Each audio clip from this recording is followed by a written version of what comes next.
Assalamualaikum warahmatullahi wabarakatuh. Teman-teman, selamat datang kembali di Pak Guru Channel. Semoga teman-teman hari ini berada dalam keadaan sehat walafiat. Bagi teman-teman yang belum subscribe, mohon dukungan untuk subscribe-nya. Video kali ini saya akan mencoba membahas tentang materi IPA kelas 7 SMP. Adapun materinya adalah perubahan wujud dan massa jenis zat. Video ini saya bagi dua bagian. Bagian pertama tentang perubahan wujud dan bagian yang kedua tentang massa jenis.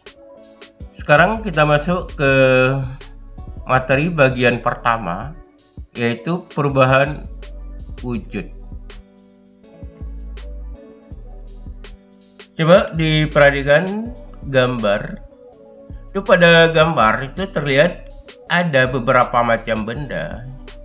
Itu ada ember, kemudian kursi, air di dalam botol, kemudian air di dalam gelas, kemudian meja belajar, pulpen, dan sebagainya. Jadi benda-benda tersebut tidak ada kemungkinan tersusun dari zat yang sama. Ada juga yang tersusun dari zat yang berbeda. Itu misalnya air dalam gelas. Gelas itu memiliki zat yang berbeda dengan air. Kemudian pada balon, di dalam balon berisi udara. Sedangkan untuk balonnya berupa karet.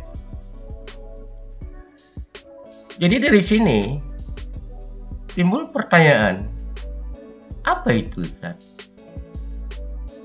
Nah, untuk memahaminya, mari kita ikuti pembahasan berikut ini. Jadi itu setiap zat itu pasti memiliki tempat, ada ruang untuk ditempatinya. Misalnya air, untuk dapat menempatinya air perlu wadah. Di sini digambar terlihat bahwa wadah yang ditempati air ini adalah gelas. Begitu juga dengan benda-benda yang lain. Selain itu setiap benda itu kalau kita timbang itu pasti memiliki massa. Jadi dengan demikian dapat kita simpulkan bahwa zat, adapun benda itu adalah sesuatu yang memiliki massa dan menempati ruang. Nah, berdasarkan wujud, ini zat dapat kita bedakan tiga macam. Yang pertama adalah zat padat, yang kedua ada zat cair, dan yang ketiga adalah gas. Jadi pada suhu ruangan, ini ketiga zat ini, adapun ketiga benda ini memiliki sifat yang berbeda. Jadi untuk zat padat, ini sifat yang kita lihat adalah dari bentuk dan volume. Yang pertama zat padat. Itu bentuknya selalu tetap. Sedangkan volumenya juga selalu tetap. Sedangkan zat cair itu bentuknya berubah mengikuti wadahnya ataupun tempatnya. Sedangkan volumenya tetap walaupun kita isi ke wadah yang berbeda-beda. Kemudian yang ketiga, gas. Ini gas, ini bentuknya selalu berubah sesuai dengan wadah yang diisinya. Misalnya masukkan ke korek, maka bentuknya berubah seperti korek. Masukkan ke balon, berbentuk balon, dan sebagainya. Sedangkan volume pada gas juga berubah. Itu sesuai dengan ukuran dari wadah yang ditempati. Ya. Oke, kita lanjutkan yang berikutnya. Jadi setiap zat ataupun benda ini pada suhu tertentu akan mengalami perubahan wujud. Ini kita misalkan, ini es. Kita misalkan es. Jika es ini kita panaskan, coba diperhatikan pada animasi.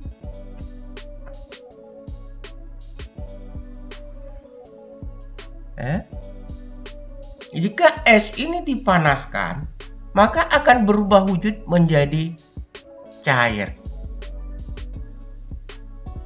yaitu berupa air. Jika air ini kita panaskan kembali pada suhu tertentu, maka air ini juga akan berubah wujud menjadi gas. Kemudian jika gas ini suhunya kita turunkan ataupun kita dinginkan,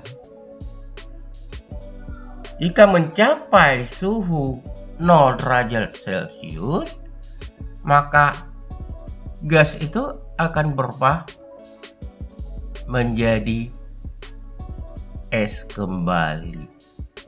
Jadi di sini setiap benda ini dapat mengalami perubahan wujud pada suhu tertentu. Oke, kita lanjutkan. Sekarang coba dilihat diagram perubahan wujud benda. Benda padat ketika dipanaskan ini akan berubah menjadi cair. Peristiwa perubahan wujud benda dari padat menjadi cair ini disebut dengan melebur.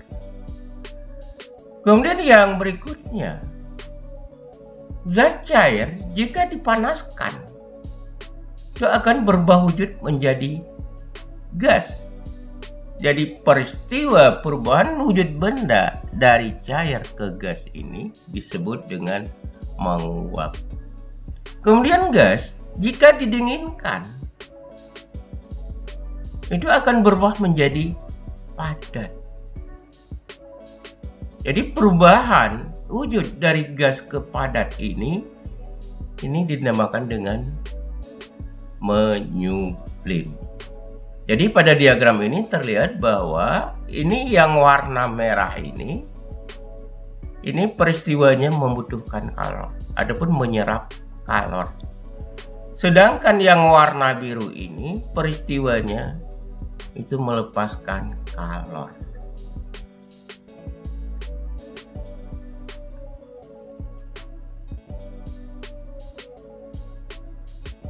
Oke, kita lanjutkan. Jadi berikut ini ada beberapa contoh perubahan wujud zat. Yang pertama, lilin ketika kita panaskan itu akan berubah menjadi cair. Kemudian kapur barus ketika dipanaskan akan berubah menjadi uap. Air ketika didinginkan pada suhu 0 derajat Celcius akan berubah menjadi es. Jadi peristiwa lilin berubah menjadi cair ini disebut dengan mencair. Kemudian kapur barus dipanaskan akan berubah menjadi gas, ini namanya menguap.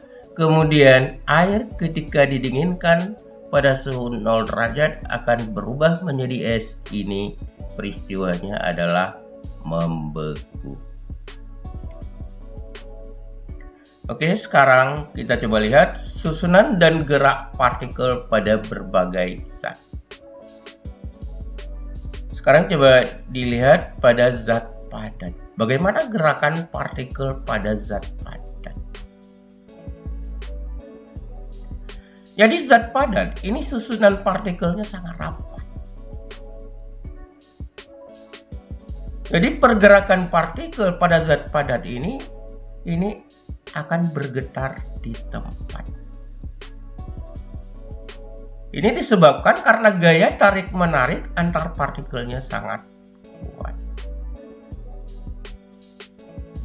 Kemudian kita lihat zat cair. Ini zat cair, susunan partikelnya jika dibandingkan dengan zat padat, ini lebih renggang.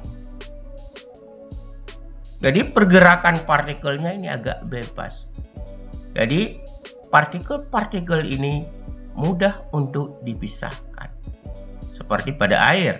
Kalau kita masukkan tangan kita ke dalam air, maka partikel air akan bergeser. Jadi gaya tarik-menarik antar partikel pun pada air ini agak lemah dibandingkan dengan zat padat. Kemudian pada gas, coba diperhatikan pada gas. Jadi letak partikel pada gas ini sangat jarang. Sehingga pergerakan partikelnya ini sangat bebas.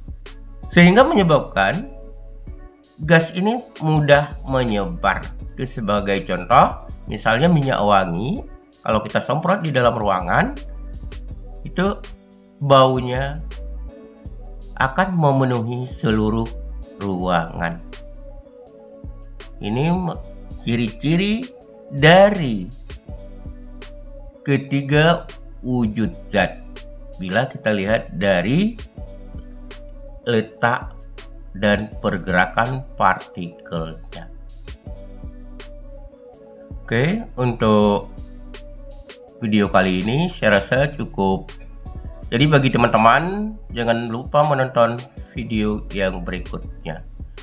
Jika materi yang disajikan ini terasa bermanfaat bagi teman-teman, mohon untuk dukungan subscribe-nya. Saya akhiri, assalamualaikum warahmatullahi wabarakatuh.